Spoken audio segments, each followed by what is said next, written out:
My dad got hospitalise in the month of March. हमने उनको hospitalise किया 23 March को and 17th April is when we lost him. इतने दिनों का बिल आया 23 lakhs, no surgery, nothing, only ICU. So अगर वो 23 लाख रुपए मुझे जेब से देने होते, I would have been down by my savings. मतलब 1-2 साल की तो बुरी हालत हो गई होती. Problem in India is not of misselling. Problem is, am I buying from the right place and will this guy be knowledgeable enough to handle my issues? Insurance advisory किसी का साइड हसल है, then clear red flag. दूर हो जाओ. There are some undersold policies in the country and underbought policies. If you want a holistic cover, go and buy from the general insurance company.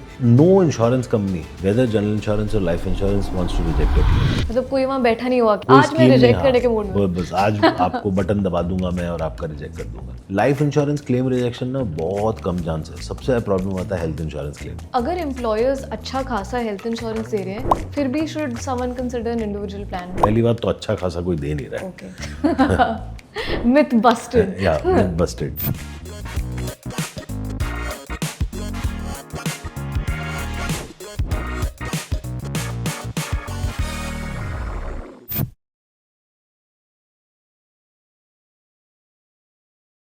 एक बार basic से शुरू करते हैं. वो कौन सी इंश्योरेंस कवर्स है जो लोगों को एब्सोल्युटली लेने ही चाहिए, बहुत ही ज़्यादा एसेंशियल है, एंड वो हेल्प कैसे करते हैं? बुढ़ा हो, जवान हो, अमीर हो, गरीब हो, सबके लिए एक इंश्योरेंस बहुत इंपॉर्टेंट है. कौन सा लेना है? 100% लेना ही चाहिए. That's health insurance. Okay.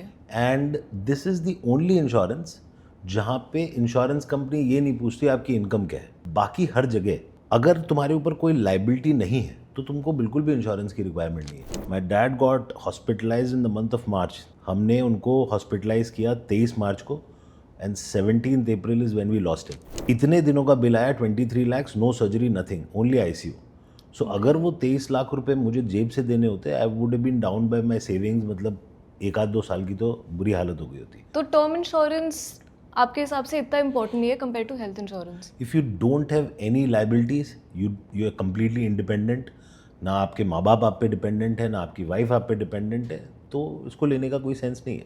But again what I am saying is a little, ऐसा होता नहीं है. कोई ना कोई तो फाइनल डिपेंडेंसी, बच्चे हो जाते हैं तो बच्चों की डिपेंडेंसी है. तो ऐसा नहीं है कि उसको यू कैन से कि मैं टर्म इंश्योरेंस के बिना चला लूँगा. बट अगर डिपेंडेंट्स नहीं है तो टर्म इंश्योरेंस लेने की कोई ज़रूरत नहीं. अक्सर क्या होता है ना, काफ़ी लोग इंश्योरेंस कवर लेते हैं स्मॉल अमाउंट का क्योंकि प्रीमियम कम होता है, लेकिन बाद में आगे जाके रिग्रेट कर लेते हैं. Life insurance and term insurance के केस में कितना कवर होना ही चाहिए? पहले हम टर्म इंश्योरेंस की बात करते हैं. बिकॉज टर्म इंश्योरेंस में calculation of how much cover do you need to have is a little tricky. आपको 3 चीज़ों का ध्यान रखना है. सबसे पहला पॉइंट आपको देखना है कि मेरे ऊपर लोन्स और लाइबिलिटीज़ कितनी है. मेरे ऊपर हाउसिंग लोन्स कितने हैं, मेरे ऊपर कार लोन्स कितने हैं. अगर मैंने कुछ पर्सनल लोन लिया है तो वो बन गया आपका पॉइंट A.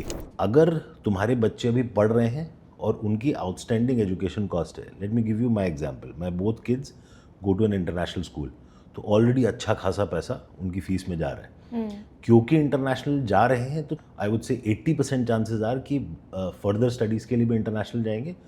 तो आज मेरा बेटा आर्यमान, उसके लिए आज ही इज़ टुडे 13, मुझे अगले 8 से 9 सालों में जितना भी पैसा मुझे उसकी एजुकेशन के लिए देना है, that's a liability on me.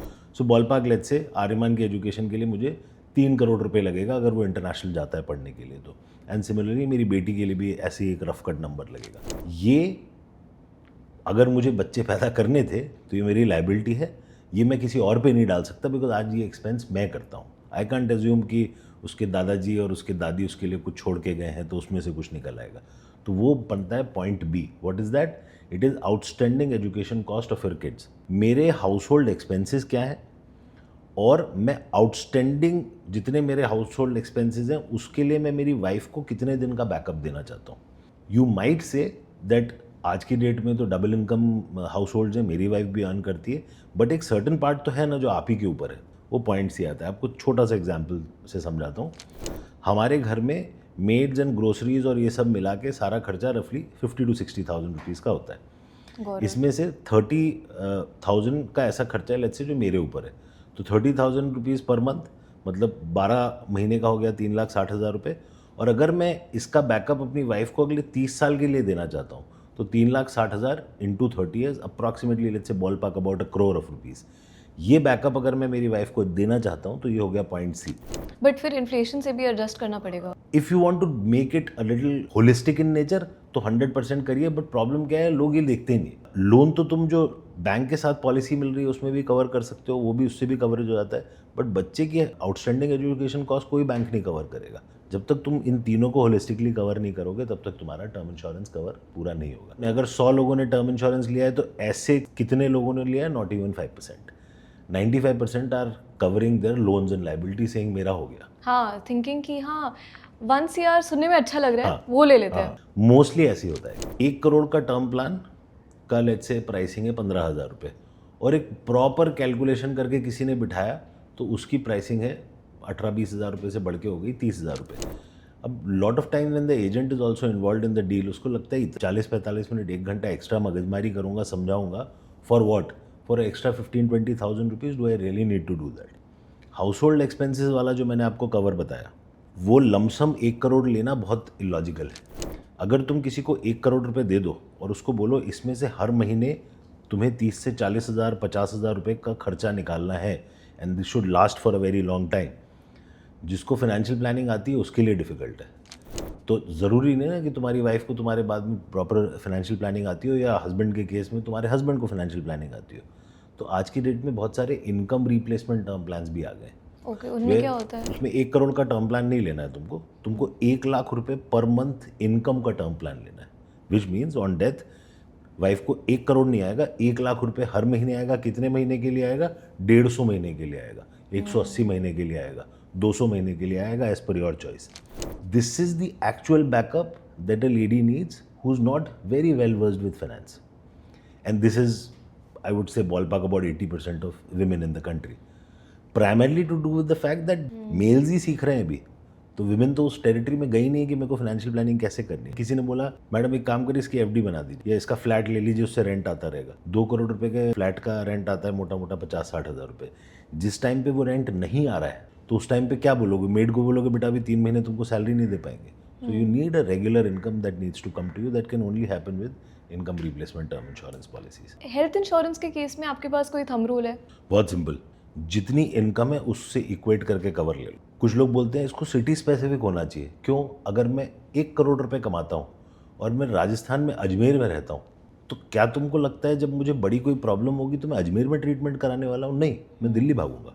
अगर मैं दिल्ली भागने वाला हूँ बड़ी प्रॉब्लम के लिए, तो जस्ट बिकॉज मैं अजमेर में रहता था इसलिए मेरा कवर नीचे नहीं होना चाहिए, छोटा नहीं होना चाहिए। तुम्हारी इनकम ये डिसाइड करती है तुम्हारा लाइफस्टाइल क्या है, तुम किस लेवल के डॉक्टर्स के पास जाते हो और तुम किस लेवल के हॉस्पिटल्स में जाते हो। मेरे ड्राइवर के लिए मैंने एक बहुत अच्छी हेल्थ इंश्योरेंस पॉलिसी खरीदी है। Total cover about 7.5 lakhs between driver, the wife and the kids. मेरे घर के पास में केजे सोमाया करके हॉस्पिटल है, उसमें प्राइवेट विंग भी है और गवर्नमेंट विंग भी है। वो पट्टा गवर्नमेंट विंग में ही जाता है। He is not attune to this fact कि मेरे पास 7.5 लाख का हेल्थ इंश्योरेंस है, मैं कहीं पे भी जाके इलाज कराऊंगा। सो जो जिसका लाइफस्टाइल है वो वैसे ही हॉस्पिटल में जाएगा। तुम्हारे पास 1 साल का बैकअप होना चाहिए तुम्हारी एनुअल इनकम का, अगर कुछ प्रॉब्लम आ जाती है। आपने सुना होगा कि बड़े लोगों को बीमारियां भी बड़ी होती हैं, तो जब प्रॉब्लम आएगी तो भी वो उसी लेवल की आएगी। 1 करोड़ का कवर, 1 करोड़ की इनकम, 10 लाख का कवर, 10 लाख की इनकम। कई लोग इंश्योरेंस के बारे में समझना नहीं चाहते या उनको थोड़ा हेजिटेशन होता है, क्योंकि जब भी वो किसी को नंबर दे देते हैं कोई भी इंश्योरेंस एजेंट को, कॉल्स आना बंद ही नहीं होती है। Spam. मेरा फ़ोन तो डजंट स्टॉप रिंगिंग ओनली। तो इन दैट सिचुएशन क्या आपको लगता है कि DIY अप्रोच लेना चाहिए कि खुद से ऑनलाइन इंश्योरेंस लेना चाहिए? सो ये एसी खराब हो जाए लेट्स से आपके घर में, और मैं इसको बोलूँ कि अरुण अब आपको ये एसी रिपेयर करना है, तो आप बोलोगे this too technical for me, मुझे तो मालूम ही नहीं है एसी में प्रॉब्लम क्या है, मैं कैसे ठीक करूँ। If you are not patient and if you are not ready to read and understand, then DIY insurance is difficult. It's technical. एक पॉलिसी में, किसी हेल्थ इंश्योरेंस पॉलिसी में कोपे है, एक पॉलिसी में कोपे नहीं है, एक पॉलिसी में रूम रेंट लिमिट X है, एक पॉलिसी में रूम रेंट लिमिट Y है। ऐसा नहीं बोल रहा हूँ इम्पॉसिबल है, शायद एसी भी अपन ठीक कर सके अगर अपने पास मैनुअल आ जाए और हम यूट्यूब पे एक वीडियो देख लें तो शायद हम एसी भी ठीक कर देंगे। वही पेशेंस अगर इंश्योरेंस खरीदने के साथ रखते हो तो खरीद सकते हो। What all can you buy DIY? A motor insurance policy, a car insurance policy, or a bike insurance policy is pretty straightforward and simple, as long as you're ready to read and understand. A travel insurance policy, again, it's a very simple thing. Coverages हैं, लिखे हुए हैं। Missed flight में क्या होगा, baggage loss हुआ क्या होगा, इमरजेंसी आ गई बाहर अब्रॉड तो क्या होगा, लिखा हुआ है, लिख के समझ सकते हो, और वेरिएशन नहीं है। अगर आप एक वनीला टर्म इंश्योरेंस खरीदना चाहते हो and cost is only your priority in your mind, saying that boss सस्ता है, अच्छा है, विच इज़ राइट ऑल्सो, तो चुपचाप जाके खरीद सकते हो। बट तुमको वेरिएशन चाहिए, तुमको ये चाहिए उसमें कुछ राइडर ऐड करूँ, ज़्यादा होलिस्टिक बनाऊँ कवर को, मैं ब्रांड कॉन्शियस हूँ, मैं कॉस्ट कॉन्शियस नहीं हूँ, मैं आज हूँ 26 का, मेरी शादी नहीं हुई है, लेकिन मैं ऐसा कवर चाहता हूँ जो मैं 80 का भी हो जाऊँ तब भी ऑब्सलीट ना हो, तब भी परफेक्ट चले। तो आज से वो कवर सोचना, उसके लिए तुमको गाइडेंस की ज़रूरत पड़ेगी। और एक हद तक स्पैमिंग वाला जो पॉइंट है ना, तुम गए, तुमने लीड भरी, अब वो तुमको फ़ोन कर रहा है, सर क्या सोचा क्या सोचा, तो वो उसकी थोड़ी ना गलती है यार। हम you should have made up your mind कि तुमको लेना है नहीं लेना है, तो वो तो अपना काम कर रहा है। मैं अपना एग्जांपल ले लेता हूँ, मैं मेन ब्रेड विनर हूँ फैमिली का और मैं हॉस्पिटल बेड पे हूँ। क्या मेरी वाइफ को मैं पूरे टाइम पे रटाता रहता हूँ कि क्लेम के टाइम पे क्या करना है, क्लेम के टाइम पे क्या करना है, what is step 1, step 2, step 3? I don't think so, कोई नहीं करता। एक बंदा which is ideally your advisor and he should do this. Why? Because health insurance में कमीशन पता है कितनी होती है? हर साल 15%। 15%? हर साल। Because the expectation of the government also is end of the insurance company also is कि जिससे पॉलिसी खरीदी है वो रात को 1 बजे भी तुम्हारा फ़ोन उठाएगा जब कभी इमरजेंसी में हो गई। मेरे डैड के केस में एक्चुअली इमरजेंसी हुई थी रात को 1:30 बजे। He fell in the bathroom, suddenly lost consciousness, रात को 1 ही बजे हुई थी। बंदा जिससे मैंने पॉलिसी खरीदी है वो फ़ोन उठाएगा नहीं उठाएगा, बहुत इंपॉर्टेंट है। I am not saying insurance company is not at all interested in serving you, but जब वो एक बीच में बंदा होता है ना, which is you could say your service provider या आपका हितैषी जो आपके लिए अच्छा सोचता है, तो वो बहुत बड़ा एक एडेड कम्फर्ट होता है क्लेम सिचुएशन। एक और ट्रेंड जो चल रहा है इंश्योरेंस मिस सेलिंग का, बहुत ही कंसर्निंग है क्योंकि काफ़ी लोगों को गलत पॉलिसीज़ चिपकाई जा रही है। How do we make sure कि वो हमारे साथ ना हो? मतलब कोई fixed red flag, green flags होते हैं इंश्योरेंस पॉलिसीज़ में that we should be aware of so that हम थोड़े और जागरूक बने। इंडस्ट्री में मिस सेल, मैं जान के आपका बुरा कर रहा हूँ, I am selling you a wrong policy, is not even 5% of the cases. मुझे मालूम ही नहीं है कि अनजाने में मुझसे आपका बुरा हो रहा है, is all the cases that you here about. तुम ये डिफरेंशिएट नहीं कर पाते हो कि ये इसका काम जानता था या नहीं जानता था, तुम्हें वो मिस सेलिंग लगती है। Let's say you approach me, I am a diabetic person and you said Abhishek I am going to give you the best health insurance policy. I said okay cool. अब 2 तरीके कवर आते हैं diabetes के। एक cover आता है जिसमें 3 साल का वेटिंग पीरियड है डायबिटीज़ के ऊपर, 3 साल बाद डायबिटीज़ से रिलेटेड कोई भी चीज़ होगी तो तुमको पूरा पैसा मिलेगा। दूसरा एक कवर आता है जिसमें एक छोटा सा एड ऑन खरीदना है 1300-1400 रुपये का, और डायबिटीज़ से रिलेटेड कोई भी चीज़ 30 दिन के बाद कवर हो जाएगी। As a sales person you did not know this fact, तो तुमने मुझे 3 साल वाली पॉलिसी दे दी, 3 साल के वेटिंग पीरियड वाली। दूसरे साल बाद मेरे को कुछ इशू हुआ किडनी में और मैं गया भर्ती होने के लिए, डॉक्टर ने बोला सर सॉरी पैसे जेब से दो। मेरे मन में तुम्हारे लिए हमेशा ये थॉट आएगा यार ये गलत है। किसी दूसरे ने मुझे बताया अरे आप तो ये कर सकते थे, इसमें तो था, इसमें तो आप वो राइडर ले सकते थे, एड ऑन ले सकते थे जिसमें कवरेज आपको इमीडिएट मिलने वाला है। नाउ द क्वेश्चन इज तुमको ये क्यों नहीं मालूम था? तुमको ये इसलिए नहीं मालूम था क्योंकि इंडिया में 90% advisors are part timer. India में इंश्योरेंस की एजेंसी लेने के लिए 12वीं पास होना और एक बेसिक सा एग्जाम देने से आप इंश्योरेंस एजेंसी ले सकते हो। अकॉर्डिंग टू माई माइंड इतना लॉन्ग टर्म और इतना कॉम्प्लेक्स प्रोडक्ट है, तुम कैसे इतने आसानी से किसी को भी लाइसेंस दे सकते हो? दूसरा एंगल है banks do about 50% of India's insurance. Bank इस चीज़ को थर्ड पार्टी इनकम की तरह देखता है, तो वो बहुत कॉम्प्लेक्सिटी में नहीं घुसता कि अभिषेक के लिए प्रोडक्ट अलग होना चाहिए, अरुणिमा के लिए प्रोडक्ट अलग होना चाहिए, वो वन साइज फिट्स ऑल करता है, तो उसमें गलतियाँ होती हैं। कुकी कटर अप्रोच जैसे होता है। Problem in India is not of misselling, problem is am I buying from the right place and will this guy be knowledgeable enough to handle my issues. Insurance advisory किसी का side hassle है, then clear red flag, दूर हो जाओ। वो कौन सी red flags या ग्रीन फ्लैग्स है जो हमें पता होनी चाहिए जब हम 2 पॉलिसीज़ को इवैल्यूएट करें? पहले हेल्थ इंश्योरेंस की बात करते हैं। स्ट्रिक्ट नो क्या है? कभी भी प्राइसिंग कॉन्शियस होके हेल्थ इंश्योरेंस खरीदने जाओगे तो उसमें एक बहुत बड़ा एलिमेंट आता है रूम रेंट लिमिट का। आज न्यू एज पॉलिसीज़ में कम है ऐसा ये प्रॉब्लम रूम रेंट लिमिट की। ओल्ड एज पॉलिसी जो लोग कैरी कर रहे हैं अपने साथ उसमें बहुत है। एक पॉलिसी है जिसमें लिखा है तुम्हारा कवर 5 लाख है और तुमको 1% ऑफ दिस कवर 5 लाख का रूम का भाड़ा जिसमें तुम हॉस्पिटल में रहोगे उतना मिलेगा, तो 5000 मिलेगा।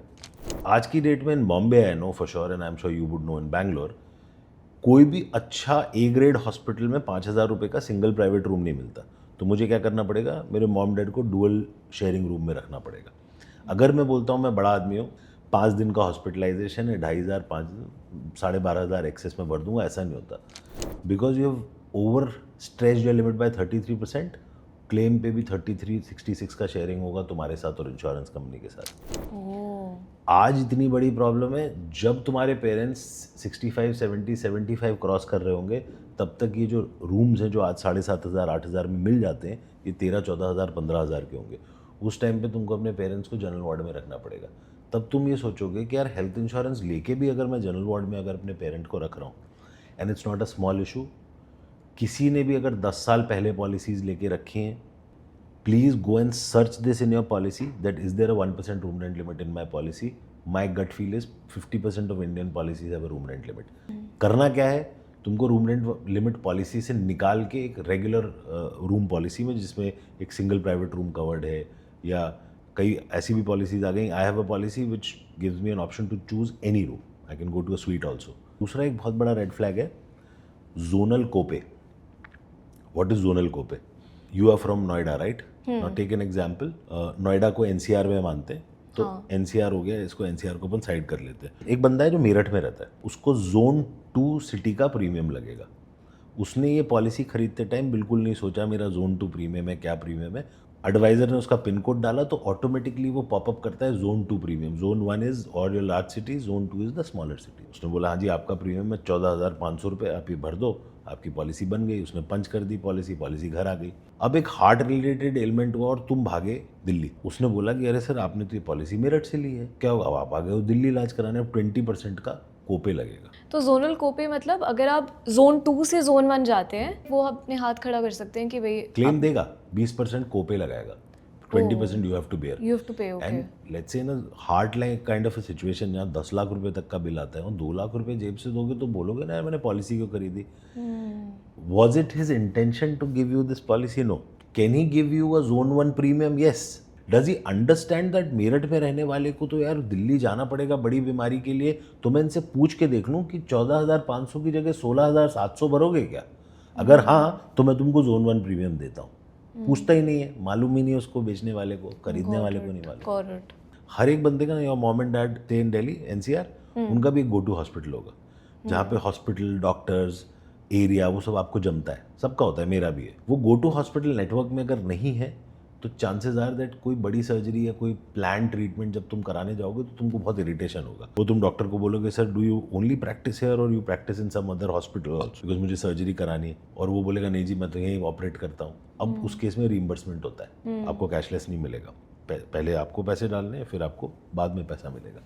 तो ये सारे कोर रेड फ्लैग्स हैं। Now let's talk about life insurance, right? उसमें भी जैसे आपने कहा कि बहुत इंडिविजुअल डिसीजन होता है, जो मेरे लिए अप्लाई होता है वो आपके लिए अप्लाई शायद ना करें एंड सो ऑन।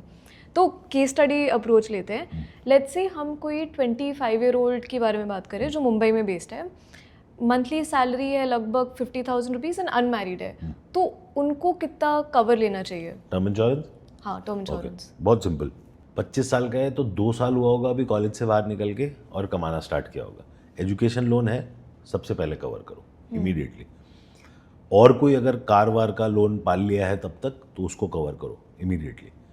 एक और बहुत बड़ा इंपॉर्टेंट पॉइंट है, तुम आज तुम्हारे पेरेंट्स तुम पे, क्योंकि अगर 25 साल का है तो शायद डैड 55-54 के होंगे, मॉम थोड़ी नीचे कमा रहे होंगे। आज वो तुम पे डिपेंडेंट है या नहीं है, लेकिन अगर एक certain amount of your income will go, आज नहीं भी जा रही है, will go towards their let's say livelihood, तो अगर वो पैसा जाने वाला है तो ये भी ध्यान रखो कि तुम कितना पैसा अपने माँ बाप को सपोर्ट में देना चाहते हो, उसका भी एक टर्म इंश्योरेंस कवर होना चाहिए।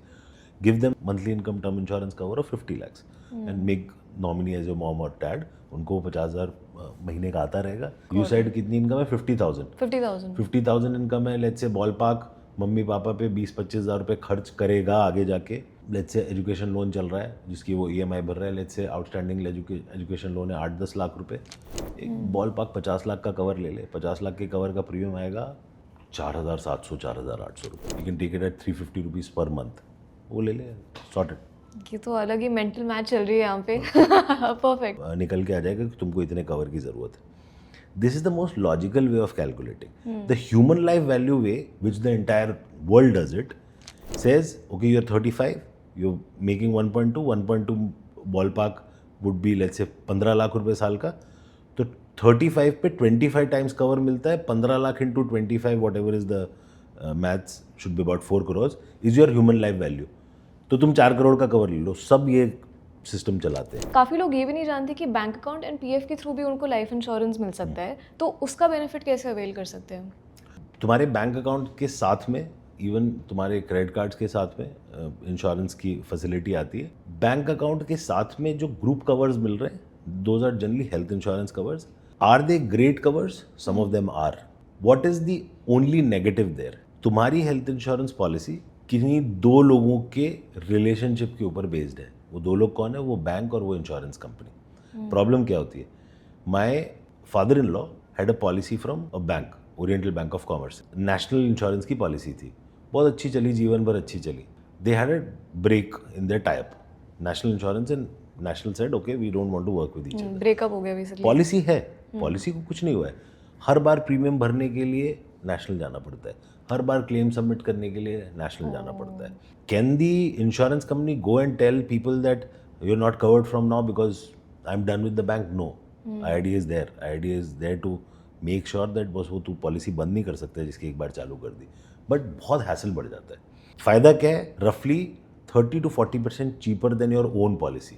When you same your own policy, मतलब डिफरेंस क्या है? जब आप बैंक से पॉलिसी लेते हो, bank is the policy holder, you are a member of that policy. So you don't really run the policy, you don't really decide anything around the policy, but you are just a part of it. Negatives क्या है? 2-3। पहला, covers are limited to 5 to 10 lakhs, और 5-10 लाख में India में कुछ नहीं होने वाला आगे टाइम में। नो क्लेम बोनस जैसे कोई फीचर्स नहीं है। मैं क्लेम लूंगा, मेरा कवर अपने आप बढ़ेगा, ऐसे नहीं। They are stagnant at 5 and 10। Should you still go ahead and buy those covers? Yes, if you have affordability concern you should go ahead and buy those covers. अगर तुमको कहीं रिटेल पॉलिसी मिलने में प्रॉब्लम है क्योंकि तुमको कोई health concern है, तो जनरली लार्जर ग्रुप्स में they give you such policies. And क्या ये same logic group term insurance वाला अप्लाइज टू जब कॉर्पोरेट्स भी आपको देते हैं कई बार, बिकॉज आपको कंपनी की तरफ से तो इंश्योरेंस मिल ही रहा है, बिसाइड्स दैट भी कि हमें इंडिविजुअल टर्म इंश्योरेंस लेना चाहिए? Only dependent on whether you have those ABC issues or not in your life. Got it. So life insurance सब नहीं दे रहे हैं, लार्जली सारी कंपनियां हेल्थ दे रही हैं।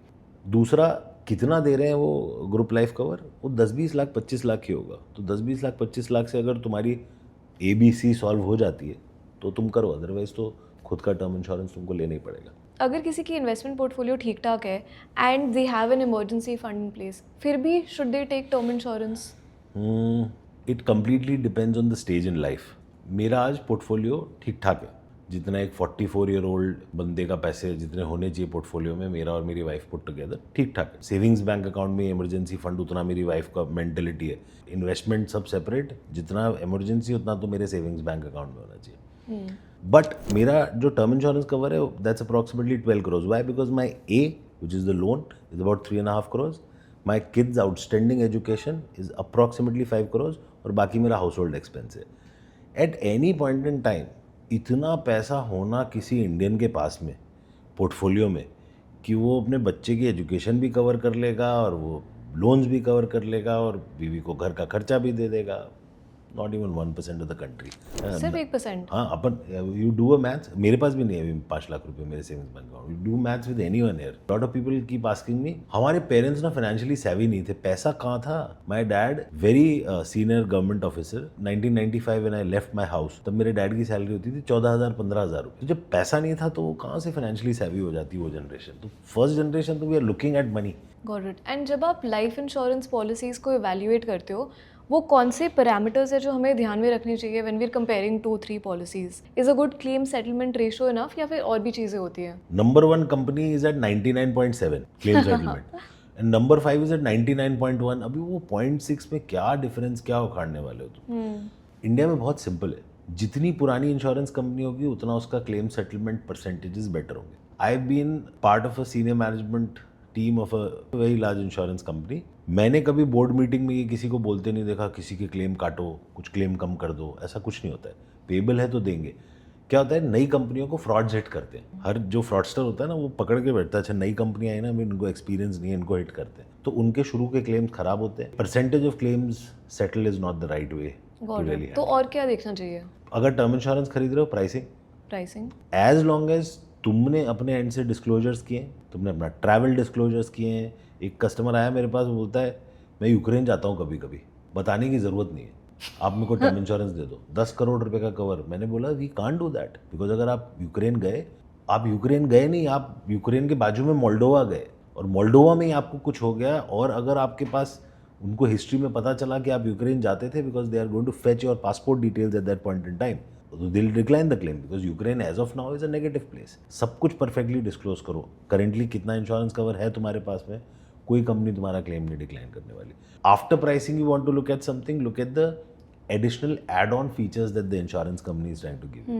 In fact, that was going to be my next question कि वो कौन से राइडर्स या एड-ऑन्स है जो हमें लेने पॉलिसी चाहिए। में ऐड करने चाहिए? एक एक्सीडेंटल डेथ बेनिफिट लेना ही चाहिए, Okay. बहुत सस्ता होता है। उसमें क्या कवर होता है एग्जैक्टली? एक्सीडेंट से होने वाली डेथ या एक्सीडेंट से होने वाली डिसेबिलिटी, ये लार्जली ये चीज़ कवर्ड। अगर मैंने 1 करोड़ का टर्म इंश्योरेंस लिया, ऊपर से 50 लाख का मैंने एक्सीडेंटल राइडर लिया, डेथ हो गई अगर एक्सीडेंट से, तो मुझे 1 भी मिलेगा और वो 50 भी मिलेगा, तो मुझे 1.5 करोड़ मिलेगा। अगर मेरी परमानेंट डिसेबिलिटी हो गई जिससे मेरी इनकम जनरेट करने की एबिलिटी खत्म हो गई, तो भी मुझे वो 50 लाख एडिशनल मिलेगा। मेरी डेथ तो हुई नहीं है, तो मुझे वो 1 करोड़ जो मैंने डेथ कवर लिया है वो नहीं मिलेगा। अगर मेरी पार्शियल डिसेबिलिटी हुई तो मुझे आधा पैसा मिलेगा।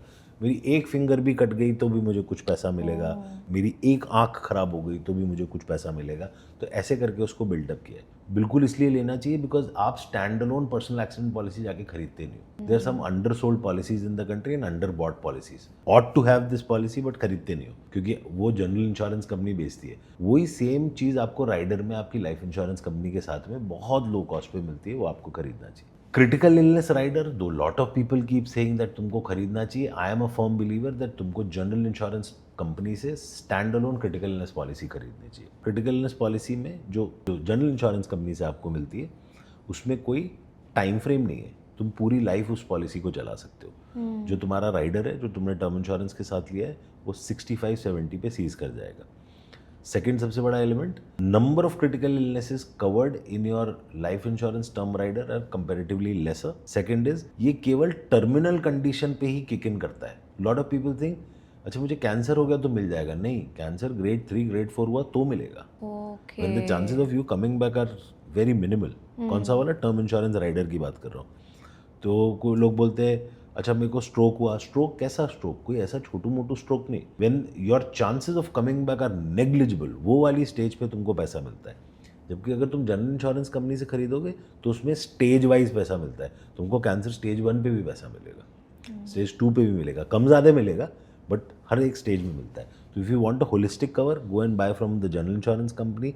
If you are lazy and if you want to do McDonald's का चलो एक बर्गर के साथ एक फ्राई दे दो, तो तुम लाइफ इंश्योरेंस के साथ में एज अ राइडर खरीद सकते हो। एक और बहुत इंपॉर्टेंट राइडर होता है इन्वेस्टमेंट पॉलिसीज़ में, which is called waiver of premium. मैंने मेरे बच्चे के लिए एक पॉलिसी खरीदी उसकी पढ़ाई के लिए, एजुकेशन के लिए, और I was the owner of the policy, I was paying the premium and the बच्चा इज द लाइफ एश्योर्ड। उसके लिए वेवर ऑफ प्रीमियम राइडर अगर मैंने लेके रखा है तो मेरी डेथ अगर हुई तो वो policy as it is continue रहेगी, किसी को प्रीमियम भरने की जरूरत नहीं है। बियॉन्ड दीज 3 राइडर्स थोड़ा जार्गनिश चीज़ें ज़्यादा है। एंड वो कौन सी सिचुएशंस है जब किसी का लाइफ इंश्योरेंस क्लेम रिजेक्ट हो जाता है? Non disclosure. No insurance company whether general insurance और life insurance wants to reject your claims. मतलब कोई वहाँ बैठा नहीं हुआ आज मैं रिजेक्ट करने के मूड में हूँ। बस आज आपको बटन दबा दूंगा मैं और आपका रिजेक्ट कर दूंगा। It could be lack of communication and understanding at the part of the end user. Life insurance claim rejection ना बहुत कम चांस है। सबसे ज़्यादा प्रॉब्लम आता है हेल्थ इंश्योरेंस क्लेम्स में।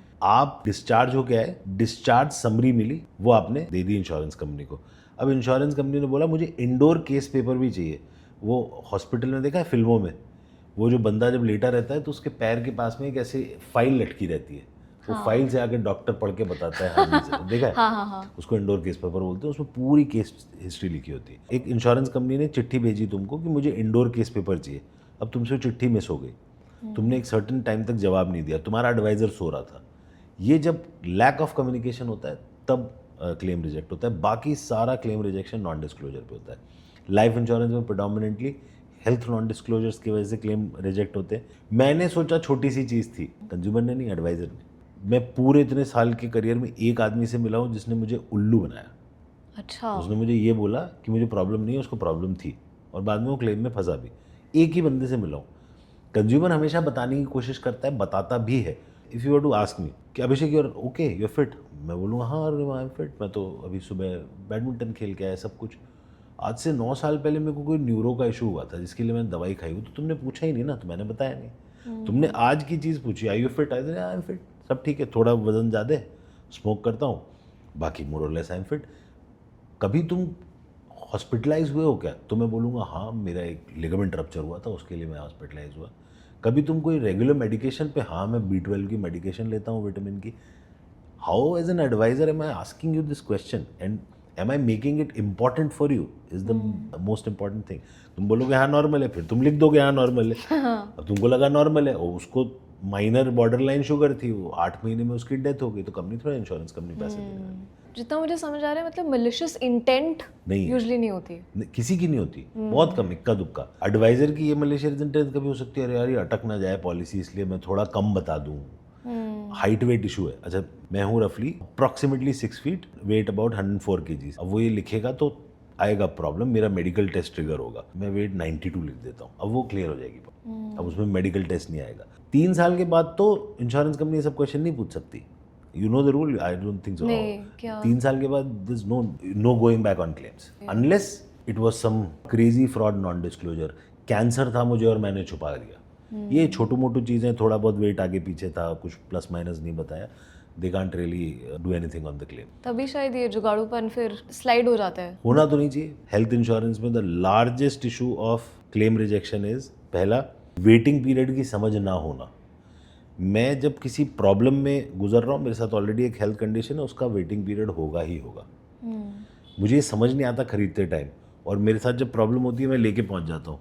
जब हॉस्पिटल देखता है, बोलता है आपको शुगर है, हाँ शुगर है, कितने साल से, तो सर ये तो पॉलिसी में कवर नहीं होगी, तो 3 साल बाद कवर होती है। अब मुझे चिढ़ आती है कि ये क्यों हो रहा है। दूसरा पॉइंट, कोई भी सर्जरी हेल्थ इंश्योरेंस पॉलिसी में 2 साल बाद कवर होती है। सिंपल पॉइंट बीइंग, यार मेरे को 2 साल से तुम प्रीमियम दे रहे हो, मैं पूल क्रिएशन कर रहा हूँ, पैसे तो इकट्ठे हो जाने दो। तुम आ गए 1 साल बाद, 12 महीने बाद, 8 महीने बाद मेरी सर्जरी है जी, मुझे पैसे दे दो। एक छोटा सा किडनी स्टोन का सर्जरी 1.5 लाख रुपए होता है। At the age of 30 for a 10 lakh rupee cover, premium that I am charging you 20,800 rupees. तो मैं तुमसे 20,800 लिया पहले साल, दूसरे साल फिर 20,800, और मैं तुमको 1.5 लाख देने के लिए रेडी हूँ, तो 2 साल तो रुकना पड़ेगा ना, नहीं तो पूल क्रिएशन ही नहीं होगा। ठीक है, तो लाइफ इंश्योरेंस का फंडा तो क्लियर है। अब हेल्थ इंश्योरेंस पे आते हैं। हेल्थ इंश्योरेंस के जो राइडर्स हैं ना, वो अक्सर बहुत कंफ्यूजिंग होते हैं लोगों के लिए। तो उनमें कौन से राइडर्स है that we should include in our policy? थोड़ा एज स्पेसिफिक है, ठीक है। Okay. If you generally young, under 30, not married, 35 not married, whatever, तो एक राइडर आता है जिसमें आप अगर वो राइडर लेते हो, हस्बैंड वाइफ कोई भी वो राइडर लेता है, मतलब होने वाले हस्बैंड वाइफ के लिए, तो let's say take an example, I have taken a 10 lakh rupee cover, और वो राइडर मैं ले लेता हूँ, और मेरी शादी नहीं हुई अभी तक। मेरी जब शादी होगी, जब मेरी वाइफ आएगी, जितना वेटिंग पीरियड मैं क्रॉस कर चुका हूँ पॉलिसी में, मेरी वाइफ का भी ऑटोमेटिकली क्रॉस हो जाएगा। I think that makes a lot of sense. If you are courting and you're going to get married in the next 2-3 years, तो I think good sense to take that rider. एक और बहुत important rider है young age पे, जिसको हम बोलते हैं no claim bonus riders. No claim bonus is an extremely important thing when we are young. तो उस टाइम पे हमारी पेमेंट कैपेबिलिटी इतनी ज़्यादा है नहीं, हम बहुत ज़्यादा मोटा पैसा दे के बड़ा कवर नहीं खरीद सकते। आई एम 30, मैंने एक 10 लाख रुपीज़ की हेल्थ इंश्योरेंस पॉलिसी खरीदी, अप्रॉक्सीमेटली 14,500 15,000 के आसपास का प्रीमियम आएगा। अब मुझे तो चाहिए 50 लाख का कवर, क्योंकि आगे तो उसकी ज़रूरत पड़ेगी मुझे, लेकिन आज मैं उसके पैसे नहीं दे सकता, तो मैं एक नो क्लेम बोनस राइडर ले लूँगा, तो हर साल 100% से तुम्हारा कवर बढ़ेगा। अब 100% से कवर बढ़ा, मतलब अगले साल 20 का होगा, फिर 30 का होगा, फिर 40 का होगा, फिर 50 का होगा, बढ़ता जाएगा। इस राइडर का जो कॉस्ट है that is hardly 1200 to 1300 rupees, और ये इंश्योर करेगा दैट एज यू एज, तुम्हारा वो 10 लाख का कवर अगर तुम क्लेम नहीं ले रहे हो तो 50 लाख, 60 लाख, 70 लाख तक पहुंच जाएगा। तो एक्सट्रीमली इंपॉर्टेंट राइडर, सबको लेना चाहिए। अब थोड़ा सा ओल्ड एज के राइडर्स की बात करते हैं। जब तुम 30s 40s में रहोगे तो तुम्हारे बच्चे छोटे होंगे, बच्चे छोटे होंगे तो डॉक्टर के यहाँ कुछ ना कुछ लगा रहता है, किसी को थोड़ा कभी वायरल हो गया, कुछ हो गया। अगर तुमने एक ओपीडी राइडर लेके रखा हुआ है, जिसको आउट पेशेंट वाला जो काम होता है, कंसल्टेशन वाला, तो तुमको ये सारे कॉस्ट भी तुम्हारे कवर हो जाएंगे। एक और इम्पॉर्टेंट राइडर है, एजिंग हो रही है तुम्हारी और जब तुम पॉलिसी ले रहे हो तब बाय 40-50 छोटे मोटे निगल्स चालू हो जाते हैं। Thyroid, hypertension, sugar and asthma, ये मेन 4 बड़ी प्रॉब्लम्स है इंडिया में, जो लार्जली बहुत बड़ी पॉपुलेशन को है, एजिंग पॉपुलेशन को है। If you take riders to cover these things, rider लेने की वजह से उसको बोलते हैं इंस्टा कवर राइडर्स, उसकी वजह से ये इसमें वेटिंग पीरियड्स नहीं होंगे और after taking the policy within 30 days आपको ये सारे प्रॉब्लम्स का भी कवर मिलेगा। Again very cost effective rider. इसके अलावा भी फिजियोथेरेपी कवर्स हैं, कुछ कुछ जार्गन्स भी हैं, अभी एयर एम्बुलेंस कवर है ये। अब do you really need to pick it up? I don't think so. अगर वो पार्ट में है तुम्हारी पॉलिसी के, तुमको सेम कॉस्ट में मिल रहा है, go ahead and take it. अगर कोई फैमिली हेल्थ इंश्योरेंस ले रही है तो उनको एक कंबाइंड प्लान लेना चाहिए कि हर मेंबर के लिए अलग अलग प्लान? पैसे हैं तो हर मेंबर के लिए अगर प्लान लोगे तो बेस्ट है। जैसे I have got a 1 crore rupee health insurance, all my 4 family members are covered in it and I pay about 53,000-54,000 rupees for it. I have already experienced 1 claim, had a good time with the claim, no problems at all. तो ठीक ठाक अच्छा cover है मेरे पास। But generally लोग ये floater policy बोलते हैं इसको, फ्लोटर पॉलिसीज लेते हैं। कब फ्लोटर नहीं लेनी चाहिए? I am 65, my wife is 56-57, there is a lot of age gap. Health insurance में हर एक 5 साल में प्रीमियम बढ़ता है। अगर एज गैप ज़्यादा है तो मेरा प्रीमियम हायर होगा बिकॉज आई एम 65, मेरी वाइफ का प्रीमियम कंसिडरेबली कम होगा। तो अगर एज गैप ज़्यादा है तो तुम अलग अलग पॉलिसी लोगे, ज़्यादा कॉस्ट इफेक्टिव रहेगा तुम्हारे लिए। या मुझे हेल्थ कंसर्न है, हेल्थ इशू है, मेरी वाइफ को नहीं है, इस केस में आइडली तो मेरा वैसे भी कवर सेपरेट होना चाहिए बिकॉज मेरे को कुछ प्रॉब्लम हो सकती है, बड़ी प्रॉब्लम हो सकती है, तो मेरा कवर सेपरेट है। दूसरा कॉस्ट इफेक्टिव भी होता है। मैंने मेरे लिए पॉलिसी ले ली, उस पर अगर मुझे हेल्थ कंडीशन है तो लोडिंग लगती है, एक्स्ट्रा चार्ज लगता है। बिना बात के लिए मैं अपनी वाइफ के प्रीमियम को क्यों इम्पैक्ट कर रहा हूँ just because I want to take a floater policy? तो वो भी उस केस में भी सेपरेट होना चाहिए। एक इंपॉर्टेंट पॉइंट है समझने वाला, the moment your kid turns 24 he has to be out of your floater policy. अच्छा, does not mean he starts his cover afresh. ऐसा नहीं कि फिर से वेटिंग पीरियड लगेंगे और फिर से पूरी फ्रेश पॉलिसी चालू होगी, but he has to exit the policy. The entire mathematics being dependency खत्म हो गई तो अब अपने माँ बाप की पॉलिसी से हटो और अपनी सेपरेट पॉलिसी लो। कुछ इंश्योरेंस में वो 22 साल की एज है, कुछ में 24 की एज है, कुछ में 26 की भी एज है। बट ऐसा नहीं है कि तुम साल में 1 लाख रुपए खर्च कर सकते हो, उसका एक लिमिट है। Let's say if you taken a 20, 30, 40, 50 lakh रुपए kind of a policy which is the base sum assured policy, तो उसमें तुम साल का 25-30 हज़ार 50,000 एट मैक्स ओपीडी में ट्रीटमेंट में। डॉक्टर ने प्रिस्क्राइब किया है टेस्ट, डॉक्टर ने प्रिस्क्राइब किया मेडिसिन, डॉक्टर का कंसल्टेशन चार्ज प्रॉपर डॉक्टर के एक बिलिंग पे है तो पैसा मिलेगा, अदरवाइज ऐसा नहीं कि कुछ भी बिल डाल दिया मैंने। लेट्स से किसी का एक्सीडेंट होता है एंड वो हॉस्पिटलाइज्ड है 6 महीने के पीरियड के लिए। उस 6 महीने में ऑफ कोर्स इनकम भी नहीं मिल रही, तो घर के खर्चे भी उठाने हैं। In that situation what can the person do so that ये भी हो कि मतलब family is also taken care of? Sustain रहे। अगर उसने हेल्थ पॉलिसी ली है तो उसका हॉस्पिटलाइजेशन तो हेल्थ पॉलिसी हैंडल करेगी, जो इनकम स्ट्रीम क्रिएट होनी है वो पर्सनल एक्सीडेंट पॉलिसी क्रिएट करती है। लॉट ऑफ पीपल से कि हेल्थ इंश्योरेंस है तो मेरे पास में, तो मुझे इन पॉलिसीज की क्या जरूरत है? तुमको ठीक करके रिपेयर करके घर वापस भेजने का काम है हेल्थ इंश्योरेंस। जब तुम नहीं थे, जब तुम रिपेयर हो रहे थे, या तुम जब घर पे आके रेस्ट करोगे, जब तुम ऑफिस नहीं जा पाओगे, काम नहीं कर पाओगे, उस पीरियड में इनकम कहाँ से आएगी? वो पर्सनल एक्सीडेंट पॉलिसी से आती है और वो क्रिटिकल इलनेस पॉलिसी से आती है। What should be your ideal way? Health खरीदो, टर्म खरीदो, पर्सनल एक्सीडेंट खरीदो, क्रिटिकल इलनेस खरीदो, ऐसे करके खरीदो। तो गवर्नमेंट ऑफ इंडिया की आयुष्मान भारत योजना एंड स्टेट गवर्नमेंट्स के थ्रू जो हमें पॉलिसीज मिलती है उसमें 5 लाख रुपीस का कवर होता है। उसके अलावा भी should one consider health insurance? पहली बात तो मैं और आप, हमको ये मिलेगा नहीं, ये मिलता है पॉवर्टी लाइन से जो नीचे लोग हैं। As India grows, people either join the lower middle class और मिडिल क्लास सेगमेंट, तो धीरे धीरे आयुष्मान भारत का बर्डन इंडिया से कम होने वाला है, इंडियन गवर्नमेंट से कम होने वाला है। आज 34 crore people have Ayushman Bharat. It is a very simple scheme. It says कि क्योंकि तुम ये पैसे नहीं दे सकते तो तुमको सरकार प्रोटेक्ट करेगी। बहुत सारे hospitals, good hospitals also are covered under this scheme. The only difference being तुम वहाँ जाके 5 स्टार इलाज नहीं करा सकते, डॉक्टर वही ट्रीट करेगा जो 5 स्टार वाले को करता है, बट तुमको एक सिंपल जनरल वार्ड मिलेगा। दूसरा जो आयुष्मान भारत, अभी लेटली एक चेंज आया कि senior citizen above 70 can avail this benefit irrespective of their income strata. तो ये 2 एंगल्स हैं जहाँ पे आज आयुष्मान भारत काम कर रहा है। अगर एम्प्लॉयर्स अच्छा खासा हेल्थ इंश्योरेंस दे रहे हैं फिर भी should someone consider an individual plan? पहली बात तो अच्छा खासा कोई दे नहीं रहा है। Okay, myth Busted. या मिथ बस्टेड। दे रहे very large MNCs. I know of my friends who work at LinkedIn and PNG and all of that places. Unlimited cover है, बट ऐसे पूरे इंडिया में 5-8 हज़ार 10 हज़ार लोग होंगे। लार्जली क्या कवर्स मिल रहे हैं? 3 लाख और 5 लाख। सबसे बड़ा मिसनोमर ये है कि मेरे पास कॉर्पोरेट हेल्थ इंश्योरेंस पॉलिसी है and I am sorted. The quality of cover is very bad because 3 और 5 लाख है, कोई नो क्लेम बोनस नहीं है, कुछ नहीं, कोई बड़ी प्रॉब्लम हो गई तो कवर नहीं है।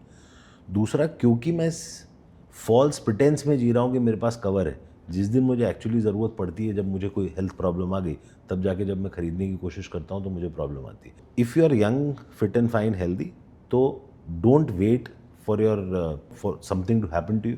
अपना हेल्थ इंश्योरेंस एक बहुत ज़रूरी है खरीदना. And these days between employment these are these periods, right? You don't take up anything, you chilling for a तब मंथ. क्या करोगे? तब क्या करोगे अगर कुछ हो गया? हेल्थ इंश्योरेंस में कैशलेस का मतलब क्या होता है and how does one use it? Okay, this is the prime reason that everyone takes a health insurance policy, कि मुझे जेब से नहीं भरना पड़ेगा. एक हेल्थ इंश्योरेंस कंपनी ने मल्टीपल हॉस्पिटल से टाइप किया हुआ है, उनके साथ उनके प्रेफर्ड रेट्स हैं, अरेंजमेंट्स हैं. आप एज अ कस्टमर जब वो कार्ड लेके या हेल्थ पॉलिसी लेके जाते हो तो आपसे पैसा नहीं लेता, वो सीधे इंश्योरेंस कंपनी से पैसा ले लेगा. इसको बोलते हैं कैशलेस.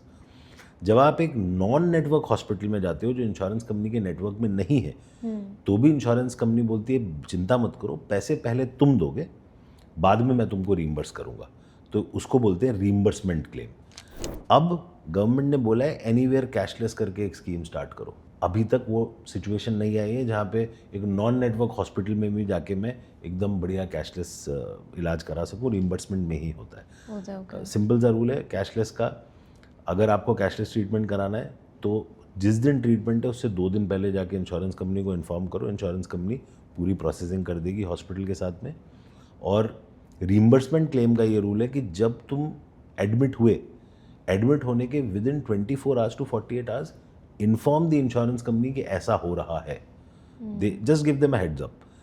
उसके बाद जब तुम एडमिशन ख़त्म होके बाहर निकलोगे, डिस्चार्ज होके आओगे, पूरे पेपर्स उठा के इंश्योरेंस कंपनी को भेजो. इंश्योरेंस कंपनी रफली from 7 to let's say 10 to 15 days time will give you your money back. तो इससे हम हेल्थ इंश्योरेंस का चैप्टर क्लोज करते हैं. Now coming to car and bike insurance. Okay, अगर हम एक नई व्हीकल ले रहे हैं, कार या बाइक, तो इंश्योरेंस हमें क्या डीलर से लेनी चाहिए कि बाहर से लेनी चाहिए? कई बार डीलर आपको पुश करता है, अरे नहीं सर हमसे ही लेना पड़ेगा. वो सच्चाई नहीं है, आप कहीं से भी ले सकते हो. आप इसमें सबसे पहला पॉइंट ये समझो, क्योंकि कार खरीदने वाला इंश्योरेंस के प्राइस को जनरली एक पैकेज की तरह देखता है. कितने की गाड़ी है वो पैकेज का पार्ट है मेरा इंश्योरेंस जो है. तो मैं जाके कोई भावताव नहीं करता हूँ. डीलर बोलता है बॉस तुम ये गाड़ी ले रहे हो, ये इतना पैकेज है, इतना इंश्योरेंस है, इतने की गाड़ी है, तुम खरीद लेते हो. उसमें कोई डिस्काउंट बिल्टअप नहीं होता है जनरली. डीलर उधर से कमीशन बनाता है, तो उसमें कमीशन है, बड़ा पार्ट एक कमीशन है. जब तुम वही पॉलिसी, सेम पॉलिसी बाहर मार्केट से लेने की कोशिश करते हो तो there is a discount built up. तो अगर तुमको कंपल्शन है डीलर से, तो कम से कम उसको लाके एक मार्केट का कोड जरूर दे दो. उसको बोलो ये देखो भाई, इसको मैच कर दो, मेरे को प्राइस ये वाला चाहिए, तब मैं तुमसे पॉलिसी लूँगा. वो कर देगा. अगर तुम ये नहीं करते हो तो ये मान के चलो कि तुमको उसने महंगी एक हायर कमीशन इनबिल्ट वाली पॉलिसी बेची है. This is in case of a normal car. जब तुम हाई एंड गाड़ी खरीद रहे हो, तुम BMW, मर्सिडीज़, बड़ी गाड़ियाँ खरीद रहे हो, तो तुमको ये ध्यान रखना है कि तुम वो प्रेफर्ड नेटवर्क प्रोवाइडर है कि नहीं. जो भी इंश्योरेंस कंपनी से तुम अगर बाहर से भी खरीद रहे हो, तुम जाके खरीद सकते हो, ज़रूरी नहीं तुम डीलर से खरीदो. वो बंदे का कैशलेस मिलेगा नहीं, क्योंकि अगर बड़ी गाड़ियों के प्रॉब्लम्स आते हैं ना, जब when it's like a crore plus car, उसमें छोटा भी इशू आता है तो 5 लाख रुपए का क्लेम आता है, 8 लाख रुपए का क्लेम आता है. सो whenever you're buying from outside, ensure that it's a cashless network वाला कहानी. Okay. And car and bike insurance के केस में कौन से राइडर्स हैं जो इम्पोर्टेंट होते हैं? एक चीज़ होती है जिसको बोलते हैं zero depreciation. I think zero depreciation is extremely important. Simple सा पॉइंट है उसमें कि with due passage of time गाड़ी की वैल्यू डेप्रिशिएट होगी, लेकिन जब गाड़ी का एक्सीडेंट हुआ यहाँ से 3 साल बाद, तो उसमें पार्ट तो जो खरीद के नया लगेगा वो तो उसी दिन के रेट पे लगेगा, पर गाड़ी की वैल्यू डेप्रिशिएट होगी. तुमने अगर ज़ीरो डेप नहीं लिया तो तुमको depreciated value of that part का पैसा मिलेगा इंश्योरेंस कंपनी से. अगर तुमने ज़ीरो डेप लिया हुआ है तो तुमको फुल वैल्यू मिलेगी. I think zero dep is extremely important. Key replacement extremely important. Normal गाड़ियों की कीज़ भी 20-20, 25-25 हज़ार की आती हैं, वो लेना चाहिए. रोड साइड असिस्टेंस लेना चाहिए, बिकॉज रोड पे कहीं अटक गए तो टो करने के लिए गाड़ी आ जाती है. राइट. अगर ओवरनाइट कहीं रुकना पड़ा तो होटल तक मिल जाता है उसमें. तो ये कुछ बेसिक कवर्स हैं. अगर बहुत हाई एंड गाड़ियाँ हैं तो टायर कवर ले लो, इंजन प्रोटेक्शन कवर ले लो. आपके इंजन में अगर कुछ प्रॉब्लम हो गई, एक्सीडेंट हुआ, पानी चला गया, तो भी कवर आपको मिलेगा. कार इंश्योरेंस के कॉन्टेक्स्ट में नो क्लेम बोनस काफ़ी बज़वर्ड है अभी, तो उसके बारे में लोग क्या नहीं जानते हैं? अगर आप क्लेम नहीं ले रहे हो तो आपको कुछ वापस नहीं मिलेगा, आपका प्रीमियम कम होता जाएगा, आपको प्रीमियम पे डिस्काउंट मिलेगा. Start from 20%, goes up to 50-60%, इस तरह से बढ़ता है ईयर 1 में 20, डिस्काउंट। ईयर 1 में 20% का discount and then so and so forth. क्या नहीं मालूम है, नो क्लेम बोनस आपकी गाड़ी पे नहीं है, आप पे है। अगर आज मैंने एक 5 साल गाड़ी चलाई और मेरा उस पॉलिसी का नो क्लेम बोनस बढ़ के 50% पहुंच गया है उस गाड़ी पे, तो जब मैं एक नई गाड़ी खरीद रहा हूँ तो मैं इस नो क्लेम बोनस को ट्रांसफ़र कर सकता हूँ अपनी नई गाड़ी के इंश्योरेंस प्रीमियम पे और पूरा डिस्काउंटेड वैल्यू पे प्रीमियम ले सकता हूँ। Which means it is on your style of your driving, not on the car. लोगों को नहीं मालूम होता है, लोग नई गाड़ी खरीद लेते हैं, पूरा स्क्रैच से फिर से नो क्लेम बोनस बिल्डअप होता है। एंड कार इंश्योरेंस प्रीमियम को कम करने के क्या हैक्स हैं? लोग क्या करते हैं, गाड़ी की वैल्यू कम लिखवा देते हैं, उसको आईडीवी बोलते हैं। तुम किसी से बोलोगे अरे प्रीमियम बहुत ज़्यादा आ रहा है कम करो, तो वो आईडीवी कम कर देगा, बेनिफिट्स कम कर देगा, एड ऑन्स कम कर देगा। क्या तरीके हैं? एक तरीका है कि तुम अपने गाड़ी में डिवाइस आता है which is around the protection of the car. If you have anti theft device जो तुमने एक ऑथराइज जगह से खरीदी, कहीं से भी नहीं खरीद सकते, देन आपको एक 2.5% का एडिशनल डिस्काउंट मिलता है। आइडली गाड़ी का discount already know claim bonus की वजह से बढ़ता ही जाता है। जिस प्रीमियम से आप स्टार्ट करते हो उसका आधे प्रीमियम पे तो आप ऑलरेडी पहुंच जाते हो तीसरे चौथे साल में। 2.5% का discount is whether you really want to put that anti theft device, it's up to you. Let's say मैं अपनी गाड़ी में कुछ मॉडिफिकेशंस करती हूँ, वहाँ पे साउंड सिस्टम डाल दिया है, थोड़ा पावर बढ़ा दिया है उसका, सस्पेंशन में कुछ ट्वीक्स किए हैं, तो उसकी वजह से इंश्योरेंस पे क्या इम्पैक्ट पड़ता है? आपने अगर सस्पेंशन से गाड़ी की हाइट बढ़ा दी हाँ, तो आपको कवर नहीं मिलेगा। आपके सस्पेंशन में अगर आपने माइनर चेंजेस किए तो आपको कवर मिलेगा। आपने अंदर साउंड सिस्टम अच्छा लगाया है, उसका आपको पैसा मिलेगा। आपने कुछ अंदर ऐसी चीज़ लगाई है जिससे गाड़ी की वैल्यू बढ़ी है, तो आपको पैसा मिलेगा। आप गाड़ी के बेस स्ट्रक्चर के साथ खिलवाड़ नहीं कर सकते। जैसे बुल बार्स होते हैं, जो आगे बड़े एकदम ऐसे हेवी लगा देते हैं ना लोग की गाड़ी का इम्पैक्ट होगा, वो इलीगल है। बुल बार की वजह से ही सबसे ज़्यादा नुकसान होता है, क्योंकि बुल बार पे जब इम्पैक्ट होता है उस इम्पैक्ट में कभी भी एयरबैग नहीं खुलते, तो आप अंदर के अंदर ही हो जाओगे भगवान को प्यारे। वो कौन से इंश्योरेंस प्रोडक्ट्स हैं जो लोग ज़्यादातर नहीं जानते या लेसर नोन है या अंडररेटेड से है? पहला तो पर्सनल एक्सीडेंट बहुत बड़ा प्रॉब्लम है। छोटा सा प्रीमियम आता है, 1 करोड़ के कवर का प्रीमियम आता है 6,000-7,000। तो बेचने वाला भी सोचता है यार ये ठीक है, इस पर क्या कमीशन मिलेगी, खरीदने वाले को मालूम नहीं। Super important product. इंडिया में जब एक्सीडेंट्स होते हैं तो डेथ केवल 18% लोगों की होती है। Around 82% people have big health issues pertaining to those accidents. तो अगर पर्सनल एक्सीडेंट पॉलिसी ले रखी है तो वो कवर हो जाएगा। दूसरा, critical illness policies. People don't really understand कि ये कैसे मेडिक्लेम से डिफरेंट है, हेल्थ इंश्योरेंस से डिफरेंट है, वो नहीं खरीदते, खरीदनी चाहिए। तीसरा, होम इंश्योरेंस। पूरे मेरे डैड ने पूरा अपना लाइफ सेविंग लगाया, मैंने बड़े सारे पैसे लगाए, तब जाके घर खरीदा। Jabalpur is where my house is. Jabalpur में एक बहुत बड़ा अर्थक्वेक आ चुका है, उसके बावजूद अगर वो आपने पूरा अपना जमा पूंजी लगा के 50 लाख 1 करोड़ का घर बनाया है, उसका 1 करोड़ के घर का जो होम इंश्योरेंस है स्ट्रक्चर का, वो कितने का आता है? 3,000 रुपये का। अच्छा, 3,000 रुपीज़। कोई नहीं खरीदता। अगर 1 करोड़ के घर के अंदर कंटेंट भी इंश्योरेंस करा लो, उसके टीवी भी इंश्योर करा लो और माइक्रोवेव भी इंश्योर करा लो, सब इंश्योर करा लो, ज्वेलरी भी इंश्योर करा लो, तो भी वो प्रीमियम बढ़ के होता है 7,000-8,000 for 1 crore house. People don't do that. IPhone पे इंश्योरेंस लेना वर्थ इट है क्या? अगर इतना एक्सपेंसिव फ़ोन ले रहे हो अगर, तो तुम्हारा जो प्रोटेक्शन है उसका मेरे हिसाब से तो बहुत इंपॉर्टेंट है, और कवर्स मिलते भी हैं। जब भी कोई फ़्लाइट टिकट बुक करा होता है, एक पॉपअप आता है कि ट्रैवल इंश्योरेंस ले लो, अगर फ़्लाइट मिस होती है देन जो भी आपका खर्चा था वो फिर रिइम्बर्स हो जाएगा। क्या आपको लगता है ये वर्थ इट है? MMT पे 250 रुपये का कवर मिलता है, वो दैट कवर्स योर ट्रिप। अगर तुम्हारा कुछ हेल्थ हैजर्ड हो गया, प्रॉब्लम हो गया, तो तुमको 50,000 रुपये मिलता है। तुम्हारे साथ कोई एक्सीडेंटल इमरजेंसी होगी तो तुमको 50,000 रुपये मिलता है। तुम्हारी फ़्लाइट मिस हो गई for reasons that were not in your control, कोई एक्सीडेंट हो गया तुम्हारे एयरपोर्ट जाते वक्त, या ऐसे नहीं कि मस्ती में मैंने मिस कर दी flight, but out of your control चीज़ से अगर फ्लाइट मिस होती है तुमको 3,000 रुपये मिलता है। तुम्हारा बैगेज लॉस होता है तो तुमको 1,500-3,000 के आसपास मिलता है। तुम्हारा बैगेज डिले होता है तो तुमको पैसा मिलता है। Is it a good thing to buy? I think for 250-300 rupees the kind of benefits that they are giving you, I think it's a no brainer.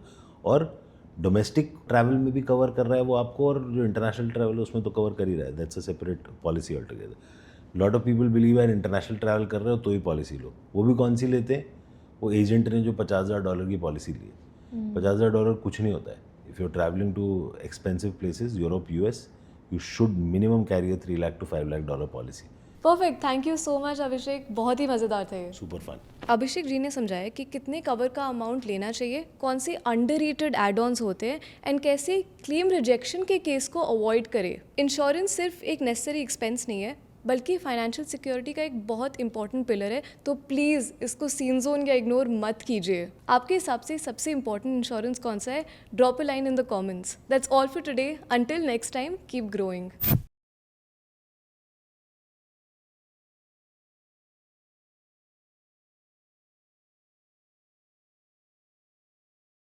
Investment in securities market are subject to market risks. Read all the related documents carefully before investing.